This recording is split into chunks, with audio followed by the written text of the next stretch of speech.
Vůbec lidi, Mike Godwin je tady dneska reviewčko, trošku zvláštní zvuk, protože děláme reviewčko u mě v prostoru v bytě. Budeme se bavit o Xiaomi Mi Vacuum First Generation. Ten robot je zakotvený tamhle v doku. A co umí? V prvé řadě umí se napojit na Mi Home aplikaci, paráda. Umí se nechat dálkově ovládat přes mobil, paráda. Umí se nechat naprogramovat na to, aby vyjížděl, když vy odejdete, takže různý scénária. Umí se nechat nastavit na spoustu různých akcí, to znamená když, tak, jo, takže takový to podmínkový programování. Umí projíždět místa, kde se vám něco vysypalo, což je obrovsky užitečná, důležitá věc. Sice na to běžně stačí lopatka, smetáček, ale když jsem fakt línej, tak prostě zapnu dálkáč, tady to si zkusíme, jo, pojezdí vám dokola, mělo by to vyluxovat perfektně. Další věc, co umí a co je u něho obrovsky důležitá, na rozdíl od ostatních vysavačů, co jsem zatím měl, tak si monitoruje okolí kolem sebe 3 způsobama. První má dotykový čidlo. Na něco narazí a vyhne se tomu. Další má ultrazvukový senzory, takže se rozhlíží jak kdyby kolem sebe. A třetí je, teď nevím, jak se to přesně jmenuje, ale rozhlíží se ještě do prostoru. Takže si hned monitoruje prostor a spolu s tím ultrazvukovým systémem je to absolutní hitparáda. Jo? Dokáže si najít cesty, je správně naprogramovaný tak, aby dokázal třeba přejet Prah. Já jsem sice kvůli tomu snižoval doma Prahy, ale pokud mu nejde na kolmo přes Prah, on si najede, přejede to rychlejc na šikmo, zvládá spoustu věcí. Jediný, co já ještě nemám, je taková hnědá magnetická páska, která mu vytyčí no-go zónu. Jinak, co je ještě další fantastická věc, má senzory na to, jak moc jsou opotřebené jednotlivé části, jednotlivé jeho díly. Což je absolutní hitparáda. Já vidím, že třeba hlavní kartáč vydrží ještě 300 hodin vysávání. Jo? Vysávám s ním asi 3krát týdně. Předtím jsem měl eLife A6. Musím říct, že eLife A6 dobrý. Každý z těch vysavačů si monitoruje prostor jinak. Xiaomi Mi Vacuum jezdí a takhle jako postupně vysává. Ten eLife A6 jezdil takhle zběsile, rozhodně se nedá říct, že by se neorientoval v prostoru, že by nevěděl. Ve finále ten záběr obou dvou je 100%. Akorát, že Xiaomi Mi Vacuum nemá nějaký bermudský trojúhelník kolem své základny. Nemá problém jezdit kolem základny. eLife A6 měl problém jezdit kolem základny. Ale jinak ten systém luxování vypadá tak, že eLife A6 působí chaoticky a člověk má pocit, že opravdu neví, kam jede, ale on si všechno zapisuje a poctivě to takhle prostě různě prokříží. Jo? Kdežto Xiaomi jezdí systematicky, všechno si zmonitoruje, on si první objede zdi, na to se podíváme, na to se konkrétně můžeme podívat hned. A nebo víte co, uděláme to jinak. První se podíváme, co je v balení. Když ho takhle vybaluju, lup, krabice, velká krabice, protože ten vysavač je jako i docela velký. A vevnitř takhle usazený. Teď mě vypadla důležitá věc. Tohle je kartáček. Tohle je kartáček s malým nožem na čištění hlavního kartáče. Když tam mám vlasy, něco si vyčešu, co tam drží hodně, prostě proříznu v tom kartáči a jdu to vyčesat dál. Jo? Samozřejmě návod, důležitá, strašně užitečná věc. Tady potom takhle v polystyrénu je usazený samotný vysavač. Takže bezpečně, úplně v pohodě, nemělo by dojít k žádnému poškození po cestě. A pak mám takhle krabici příslušenství. V té krabici příslušenství je spousta věcí. Napájecí kábel, ten má čínskou zásuvku, ale to vám ještě ukážu. Úplně v pohodě jsem prohodil napájecí kábel za evropský. Žádný problém. S napájením si rozumí. Další, co tady je na přidělání kartáč, nádržka a podobně. Teď to mám prázdný. Nejsou u něho žádný náhradní díly, to znamená žádný náhradní kartáče, nic. Ale ty kartáče vydrží fakt docela hodně. Objednání potom celého kitu. To znamená kartáče, nádržka, magnetická páska, jakože virtuální zeď a další věci. Stojí asi $50 celý balení, je tam toho hrozně moc, jo. Všecko máte samozřejmě dole odkazy pod videem. No a my se půjdeme čeknout ještě na tu základnu. Pak budeme vyzkoušet nějaké základní věci, to znamená od synchronizování, od spojení robota s Mi Home aplikací až po vysátí i přesto, že si tady vysypu, protože si dělám kafe, dělám si rád kafe, stane se mi prostě, že si vysypu kafe. Tak si tady prostě vysypu kafe a podíváme se na to, jak to vyluxuje. OK? Tak, tady mám tu jeho nabíječku. Jsou dosedy, kontakty, na ty se tak jakože připrdelí, což se mi hrozně líbí. A skrze váně se nabíjí. Když vyloupnu zadek, můžu semka schovat kábel. A tady je tahle ta univerzální koncovka, kterou mám v bílém podání čínskou, originál k tomu. Doplnil jsem si svoji na klasickou naši evropskou normu. V pohodě. Absolutně žádný problém. Robot má tady nabíjecí kontakty. Tady jsou právě čidla, kterými si snímá svoje bezprostřední okolí. Jo? To znamená, jak je uzdí, k čemu přijíždí. Tuhle tu stranu moc neřeší. Tu řeší tímhletím horním hříbkem, který neustále rotuje. A ze spodu vidět nějaký vlasy v kartáči, je zapojený. Tady je malý boční kartáč, tím si hrne všechno k této vysávací ploše. Kolečka s hrubým vzorkem a hlavní směrovací malý kolečko. Tady jsou taky vidět čidla. Jo? Kdyby třeba měl sjet ze schodu nebo něco takového, tak tohle mu v tom zabrání. Jakmile vidí pod sebe, špatně otáčí se, jede pryč. Další, co mám, když ho vyklopím, tak tady mám přístup k tomu, jak to resetnout, že jsem připojený na Wi-Fi a můžu vyndat nádržku, do které sbírá nepořádek, do které sbírá vyluxované věci. Je tady filtr prachovej, je tady všechno, nádržka se otevírá mechanicky, má takový kliky, půjde to jednou rukou, jo, půjde. Zakliknu a můžu nasadit zpátky. Co dál k němu říct? Líbí se mně, obrovsky dobře funguje. Funguje mnohem líp, než fungoval ten A6 model od eLifeu. Je chytřejší a je rychlejší a je přesnější. Po připojení zase oznámí charging, nabíjím se. S tím, že se vám připojí, začíná s čínštinou, ne s angličtinou. Jde do něho v pohodě dohodit angličtina. My se teďka podíváme na připojení. Já si otevřu aplikaci Mi Home. Aplikace Mi Home Robot. Dáme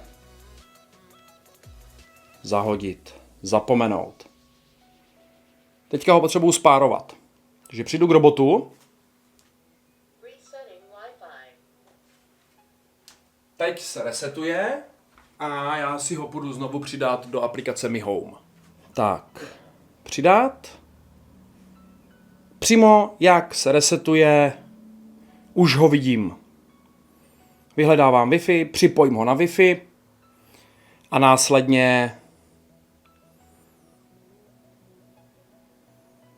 začne všechno fungovat.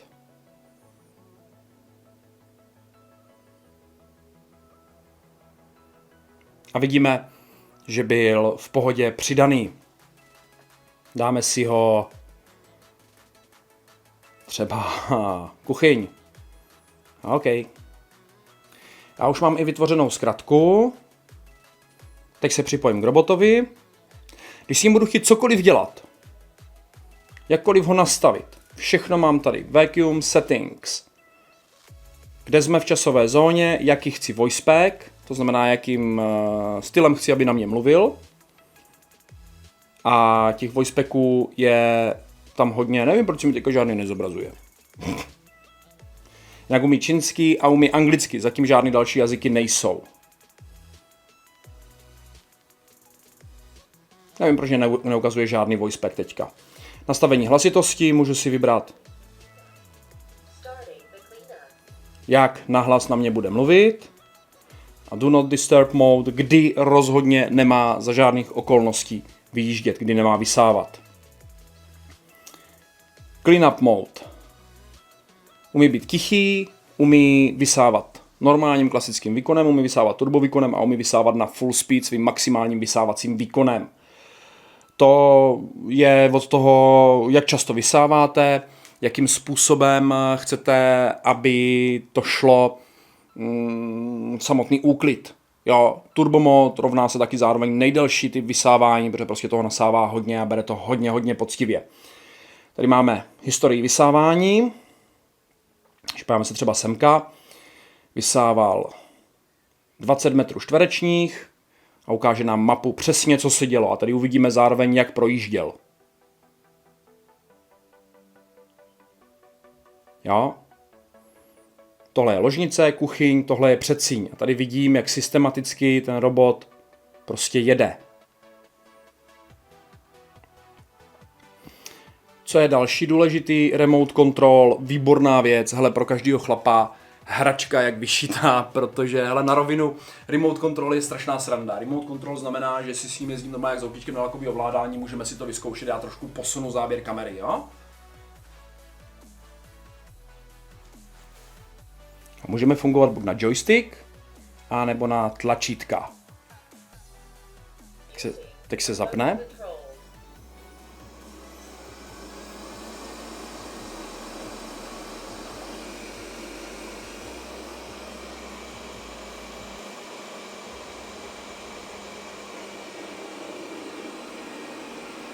Potažmo přes joystick.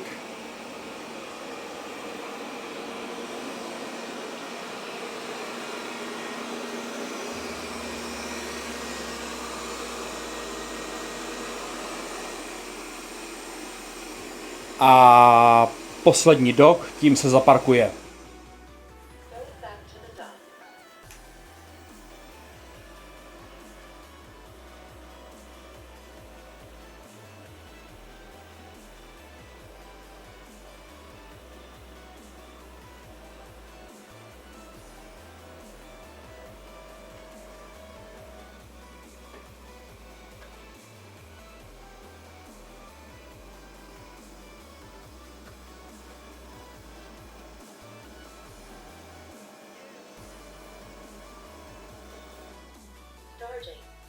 Tak, my si teďka vyzkoušíme ještě jednu věc, než půjdeme vysávat.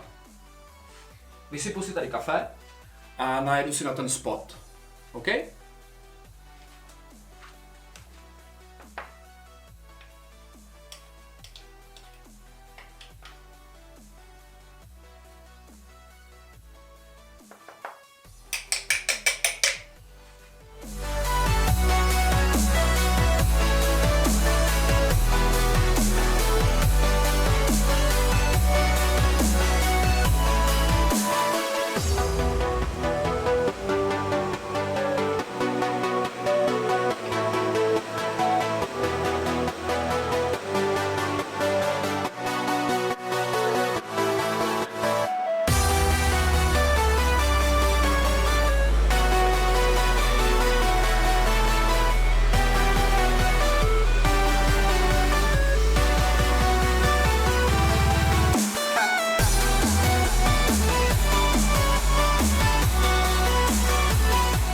No, tak ten spot mohl dopadnout kousek líp, ale zase na druhé straně musím nechat, hele, je to čerstvě udělaný mokrý logr, takže zvysá to celkem dobře. Nezůstalo mi tam nic, jako co by bylo úplně extra, když tak bych ho to nechala přejet ještě jednou, jo, právě na to jedno místo. My teďka zapneme normální klasický vysávací program. Podíváme se tady na chodbě, jak to bude nabírat, pak se podíváme tady na začátku ložnice a než se do tohohle všeho pustíme, prosím, dejte mi odběr, dejte mi like, sdílejte tohle video, děláte mi tím velikánskou radost. A ve finále to bude poslední záběr, takže se zároveň s tím i rozloučíme. Co já k němu můžu říct? Baví mě, funguje dobře, nemám s tím žádný problémy. Ještě vlastně jedna věc, kterou bych vám mohl ukázat k tomuhle robotovi, je... Teď máme zrovna nějaký firmware update, ale co je strašně důležitý, Find My Robot Vacuum. Hi, I'm over here. Když ho někde ztratíte pod postelí a tak dále, ten robot se vám dokáže nahlásit, kde je. To je strašně důležitý. Ale hlavně je tady položka Care. A tady vidím, co, jak moc je zašpiněný. Takže na filtr zbývá asi 146 hodin. Boční kartáč asi 196 hodin, hlavní kartáč 296 hodin, senzory bude potřeba vyčistit za 26 hodin, ty se zasírají prachem, ty je potřeba prostě jenom vyčistit. Ty nedávám nový, jo. Hele, za mě obrovský dobrý hodnocení, docela rád bych se podíval i na tu druhou generaci, která už umí i mopovat a kde co. Každopádně mám koberce, mám linoleum, na všem si poradí v pohodě. Bacha, velikánský varování, kde trčí káble. Kde trčí tkaničky, to je přesně ono, jo, moje sportovní obuv. A všechno tohle je ochotný do sebe nasáknout, zaseknout se kvůli tomu. Vydávám varování, normálně vytáhnout z kartáče, nechat ho na místě, nechat ho pokračovat, on se vrátí k té svoji rozmapované síti a bude vám pokračovat v luxování. Každopádně mu to oddělejte z cesty. Ponožky, tkaničky, káble, nabíjecí káble, všecko prostě, co jde potáhnout, tak se mu snažte odstranit z cesty, protože je to magor a bude se to snažit prostě vyluxovat. Jo? Je to fakt svok, ten vysavač trochu. Je takový trošku labilní, takový trošku šílený, ale baví mě. To přejíždění přes Prahy si ještě potom zachytíme, abyste to viděli, jak to vypadá ten cross country a co s tím udělá a jak to přejede, jak si zahrabe.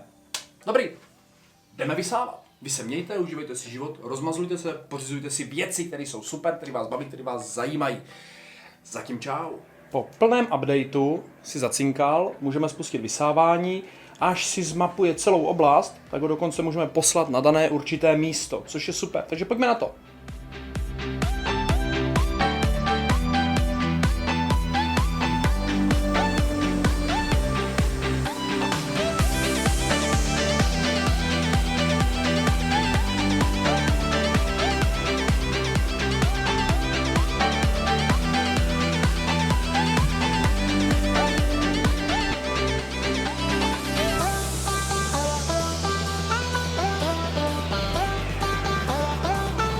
Ještě jen pro orientaci, jak to zní, když je na několika módech. Teď je na módu Quiet.